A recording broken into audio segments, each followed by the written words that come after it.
មានសង្សារមួយនេះនាងសែនខំពីគេខែអីខែម្លេះទេមិនយល់ឡើយពូកែប្រច័នព្រះអើយមិនបានឡើយបើនាងស្អិតយ៉ាងនេះពេលដែលខាងម្ដងបងទ្រាំស្ទើមិនបានព្រោះស្រីពើកល្យានរំខានយ៉ាងនេះទៅណាមិនប្រាប់នាងនឹងឆែទល់ដំរែងតើឲ្យត្រូវធ្វើយ៉ាងណាអូនប្រាប់ឲ្យបងត្រូវចាំថាមនុស្សដែលសំខាន់នៅក្បែរនេះគ្រប់ពេលទៅណាក៏ភ្នែកងីហាមមិនឲ្យមើលស្រីផ្សេងឡើយអូនខែបារម្ភយ៉ាងនឹងរៀបការតែម្ដងទេ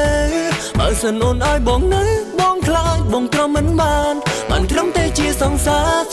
រនឹងកលយាធ្វើអីអត់បានផងបងសុំរៀបការនឹងអូនពេលនេះតែម្ដងតើយល់ព្រមទេស្នេហ៍ស្នងបើសិនបងចង់រៀបការតើចង់នឹងសង្សារឬមួយអូនចង់រៀបការក៏យ៉ាងណាពេលនេះ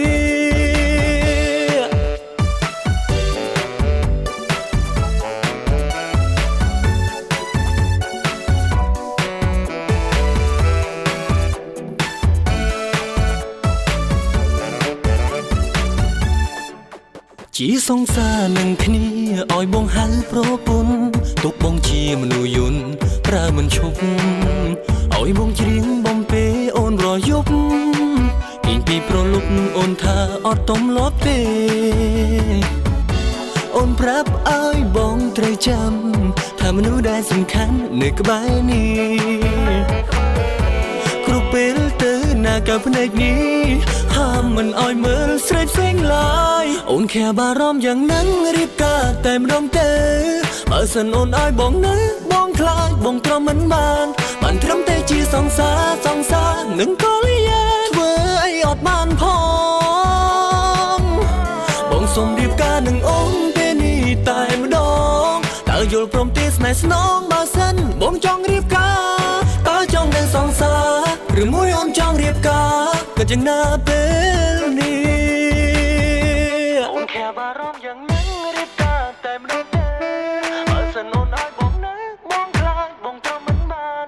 ត្រឹមតែជាសង្សារនឹងកលយាធ្វើអីអត់បានផង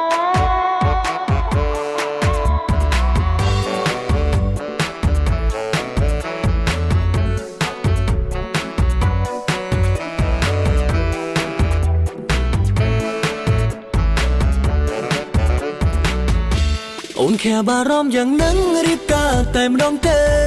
បើសិនអូនឲ្យបងនៅបងខ្លាចបងទ្រាំមិនបានត្រឹមតែជាសង្សារ